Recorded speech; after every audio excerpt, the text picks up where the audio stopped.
केवल आत्मदेव की खोज करनी है। और आत्मा की खोज कैसे पूरी होगी? अध्याय 4 34वां श्लोक क्या कहता है कि अगर तुम आत्मा की खोज पूरी करना चाहते हो तो तुम्हें एक आत्मज्ञानी गुरु के पास जाना पड़ेगा, जो अपने स्वरूप को जानता है, जिसको पता है आत्मा चीज क्या होती है। वो अपने स्वरूप को जानता है और वो तुम्हें तुम्हारा स्वरूप लगा देगा। वो तुम्हें बता देगा कि तुम शरीर नहीं हो, तुम तो शरीर छोड़ दोगे एक दिन। और इसी शरीर को जिसको आज लोग प्यार कर रहे हैं, फिर कोई प्यार व्यार करने वाला नहीं है। एक रात भी तुम्हारे शरीर के साथ कोई सोने को तैयार नहीं होगा।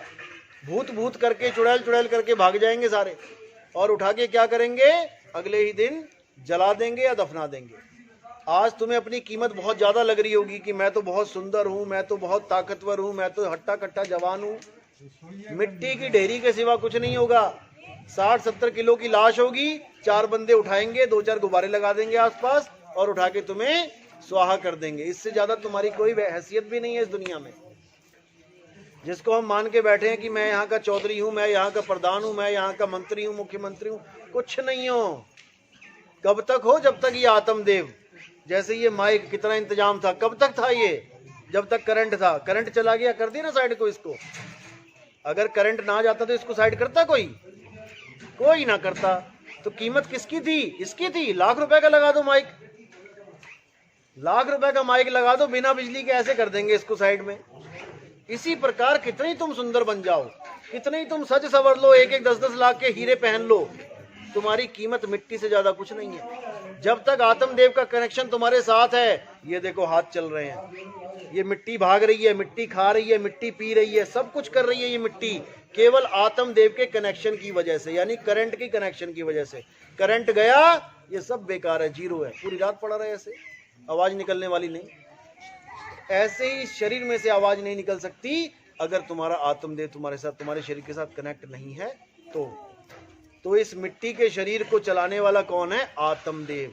तुम्हारे पापा को भी ये चला रहा है, तुम्हारी मम्मी को भी ये चला रहा है, सबको यही चला रहा है। लेकिन सब इसको नहीं जानते।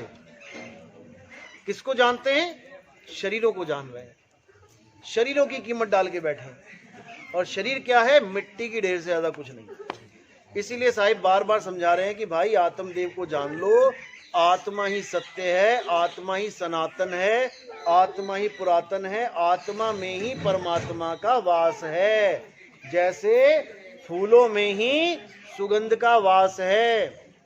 फूल और सुगंध को ढूंढने जा रहे हो, कैसे मिलेगी? फूल को देखो कौन सी क्यारी में गए हैं, फूल तक अगर तुम पहुंच गए तो सुगंध भी तुम्हें मिल जाएगी। लेकिन में ढूंढो सुगंध कहाँ है? जब फूल ही नहीं लगे रेगिस्तान में, सुगंध कहाँ से आएगी? तो सुगंध कहाँ है? जैसे फूल के ऊपर सुगंध का वास है, वैसे ही आत्मा में परमात्मा का वास है। तो आत्मा को जानो क्या है। आत्मा कभी नहीं मरती, आप कभी नहीं मरते, आप आत्मदेव हो। आप केवल शरीर छोड़ते हो। एक शरीर छोड़ा दूसरे में चले गए, दूसरा छोड़ा तीसरे में चले गए, और शरीर प्राप्त करने के लिए आपको माँ के गर्भ में जाना पड़ेगा। उल्टे लटको पहले 9 महीना, यहाँ पे बड़ी मुश्किल से पढ़ लिख के कोई डॉक्टर बना, एक्सीडेंट हो गया, मर गया, फिर चला गया कुत्ते की जून में। अब वो कुत्ता बन के घूम रहा वही डॉक्टर, जिसको सब डॉक्टर साहब कर रहे थे, वो गली गली के टुकड़े खा रहा है। अब देखो इन कुत्ते बिल्लियों को क्या परमात्मा की दुश्मनी थी इनके साथ, जो इनको कुत्ता बिल्ली बना दिया और तुम्हें आदमी बना दिया। तुम्हारे भाग बड़े हैं जो तुम 84 से निकल के इंसान बन गए, उसके बाद तुम फिर यही कुत्ता बिल्ली बनने के लिए तैयार रहो। यही मक्खियां, भैंसों के ऊपर मक्खियां बैठी हुई हैं, यही हम और तुम बन जाएंगे। फिर यही चलता रहेगा ड्रामा हमेशा के लिए। तो इसलिए संत महात्मा चेता रहे हैं कि ये आखिरी जन्म है तुम्हारा इंसानी चोले का। जैसे सुई चलती है 1 2 3 4 5 6 7 8 करके 12 पे पहुंचती है, 12 के बाद क्या आता है? फिर 1 शुरू हो जाता है, यानी तुम फिर अधोगति में चले जाओगे, फिर नीचे से स्टार्ट करोगे।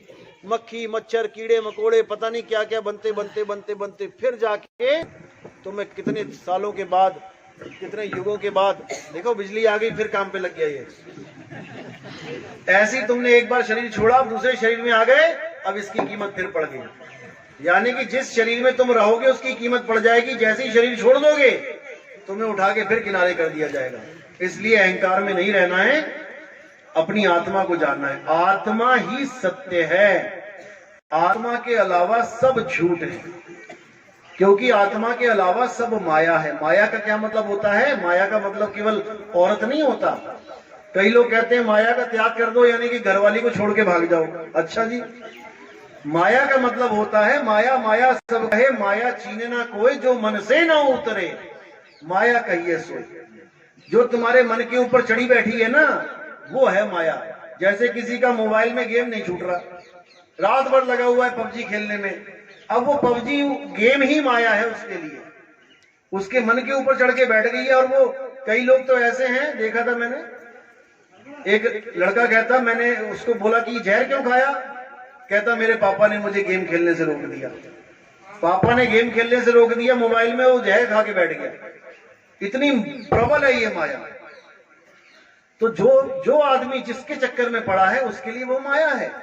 अगर कोई आदमी किसी औरत के चक्कर में, तो औरत माया है। औरत किसी आदमी को नहीं छोड़ पा रही है, तो आदमी उसके लिए माया है। जो मन से ना उतरे माया कहिए सोई। लेकिन इन लोगों ने क्या कर दिया? औरत को बदनाम कर दिया कि औरत ही माया का रूप है। जबकि गुरबाणी क्या कहती है कि उस औरत को क्यों निंदते हो भाई? जिसने जिन जम्मे राजान, सोई नारी क्यों निंदिए जिन जम्मे राजान, उसको क्यों निंदना भाई? जिसने बड़े बड़े राजा, बड़े बड़े महाराजा, बड़े बड़े संतों को जन्म दिया, जिस नारी ने, तुम उसको माया बता रहे हो? माया क्या होता है? 5 तत्व, 25 प्रकृति, 3 गुण, ये माया है। आपकी जो 5 तत्व हैं, ये माया का रूप है। माया का मतलब है जो चीज बदल जाए। आप अपनी फोटो देखो उठा के, जब आप छोटे से थे, 6 महीने के, 5 महीने के, साल के, 2 साल के, अपनी फोटो उठाओ और अब की फोटो मिलाओ, देखो कितना बदलाव है। क्यों बदल गया ये शरीर? क्योंकि ये माया है। माया का मतलब ये जो बदल जाए वो माया। अब कई लोग गुरु के शरीरों को ध्यान लग जाते हैं। अरे गुरु का शरीर भी माया है। गुरु की फोटो देखो जब वो 6 महीने के थे, जब वो 10 साल के हुए तब की फोटो देखो, जब वो 1 साल का हुआ तब देखो, जब वो 50 साल का हुआ, जब वो 70 साल के हुए देखो। 5 फोटो रख लो अलग अलग सालों की, तुम पहचान ही नहीं पाओगे कि हमारे गुरु जी है। क्योंकि ये तो माया है। तो माया को गुरु बैठ गए हो। गुरु वो है, परमात्मा वो है जो कभी बदलता नहीं है। माया का काम है बदलना, और परमात्मा एक रस रहता है। तो नानक साहब कह रहे हैं कि उसका भजन करो, उसको सिमरो, नानक एको सिमरिए। जो जल थल रहा समाए, और वाही को क्यों सिमरिए, जो जम्मे ते मर जाए। तुम उसको गुरु क्यों बोल रहे हो जो पैदा हो रहा है और मर जाता है? वो तो शरीर है। गुरु कौन है? शब्द गुरु है। शब्द गुरु सुरत धुन चेला, मिले परस्पर भया अकेला। तो शब्द गुरु है और सुरत हमारी चेला है उस परमपिता परमात्मा की। और उसको जोड़ने के लिए क्या करना है? एक भेदी गुरु चाहिए जो आपको तंत्रों मंत्रों से दूर कर दे और आपकी सूरत को सीधे शब्द से जोड़ने की विधि बताए। और आप धीरे धीरे धीरे करके उस शब्द गुरु का आभास कर पाओ, परमात्मा को पहचान पाओ कि परमात्मा आखिर है क्या। क्योंकि हम मार्केट में कोई भी चीज लेने जाते हैं तो पहले हमारे दिमाग में पहचान होती है उसकी। क्या आप दही लेने कभी सुनार की दुकान पे गए हो? दही लेने के लिए सुनार की दुकान पे खड़े हो जाओ, जी दही दे देना, हो गएगा। अरे पागल है क्या? सोने का काम होता है भाई। यानी कि तुम्हें कोई भी वस्तु चाहिए तो पहले उसकी पहचान चाहिए कि वो है क्या, तभी तो उसको प्राप्त करोगे। तो परमात्मा को पाने से पहले परमात्मा के बारे में जानना पड़ेगा कि परमात्मा है क्या। तो परमात्मा से पहले तुम्हें आत्मा के बारे में जानना पड़ेगा, आत्मा है क्या। तो साहिब कह रहे हैं सब आत्मा आत्मा कर रहे हैं। पंडित जी भी कह रहा है आत्मा आत्मा आत्मा जन्मा है, आत्मा शाश्वत है। उसके बाद जब पूजा पाठ खत्म हो जाती है फिर क्या कहता है कि भाई इसकी पूजा करो पत्थर की। अब आत्मा कहां चली गई? तो साहिब कह रहे हैं कि आत्म ज्ञान जब तक तुम्हें नहीं मिलेगा, जब तक तुम शरीरों के ज्ञान में उलझे रहोगे। कबीर आत्म ज्ञान का पड़ा नगर में शोर, और पूछो कैसी आत्मा, देते दांत निपोर। यानी आत्मा आत्मा सब कर रहे हैं। आत्मा को कोई मार नहीं सकता, आत्मा को कोई काट नहीं। उनसे पूछो आत्मा होती कैसी है भाई? आत्मा के कितने हाथ कितने पैर होते हैं? जैसे पंखा चल रहा है तो पंखे के तो पर गिन सकते हो कितने हैं, 3 है या 4 है या 5 है। लेकिन करंट के थोड़ी नहीं पर होते। पंखा तो सफेद है, काला है, पीला है, हरा है, करंट थोड़ी नहीं काला पीला हरा होता। तो ऐसे ही शरीर के अंग होते हैं, 2 हाथ हैं, 2 आंखें हैं, कान है, नाक है। आत्मा की आंखें कान नाक थोड़ी नहीं होती हैं। आत्मा होती क्या है पहले पता तो लगे, ढूंढेंगे तो तब। तो साहिब आत्मा का स्वरूप क्या बता रहे हैं कि गरीब पुरुष कबीर ने देह धरा नहीं कोई, शब्द स्वरूपी रूप है।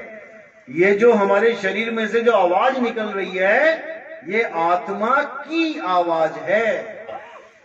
ये आत्मा की आवाज है। आत्मा अलग हुई और ये आवाज आनी बंद हो जाती है। तो शरीर है दिखने में आ रहा है और आत्मा सुनने में, आत्मा की आवाज सुनने में आ रही है। ये आवाज ही आत्मा की आवाज है, लेकिन आत्मा नहीं है। आत्मा कुछ और है।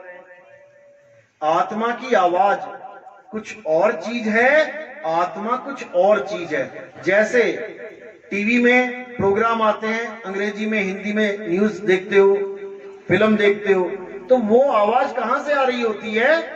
वो आवाज आ रही होती है करंट में से। तुम स्विच ऑफ कर दो अपने घर का, जैसे तुम यहां से स्विच ऑफ करोगे वो आवाज आनी बंद हो जाएगी।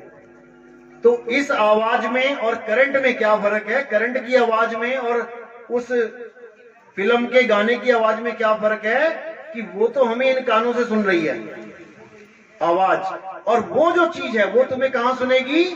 खेत में चले जाओ, किसी भी खेत में जाओ जहां पर बड़ी मोटी सी तार जाती है करंट की, और उसके नीचे खड़े हो जाओ। अब तुम्हें एक अलग आवाज सुनाई देगी। वहां पे सुनी कभी करंट की आवाज?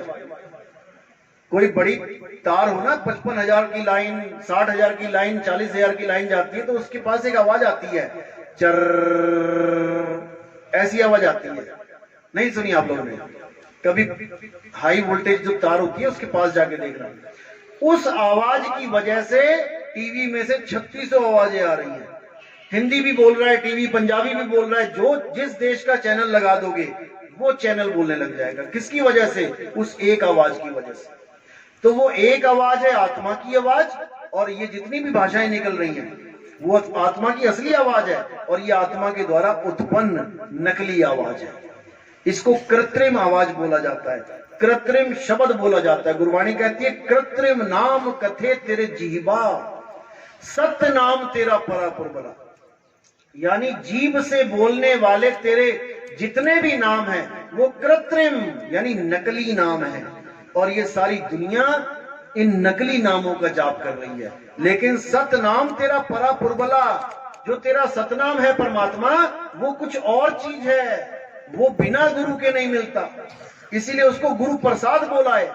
एको सतनाम कर्ता पुरुष निरपहो निर्वैर अकाल मूरत अजूनी सहभंग गुरु प्रसाद। जब गुरु प्रसाद रूप में नाम दीक्षा देता है, नाम दान देता है, तब जाके उस सतनाम का बोध होता है कि वो सतनाम क्या चीज है, और तब जाके आपको अपना आत्म स्वरूप समझ में आता है। तो अपने आत्म स्वरूप को जानने के लिए आपको आत्मा का ज्ञान होना चाहिए।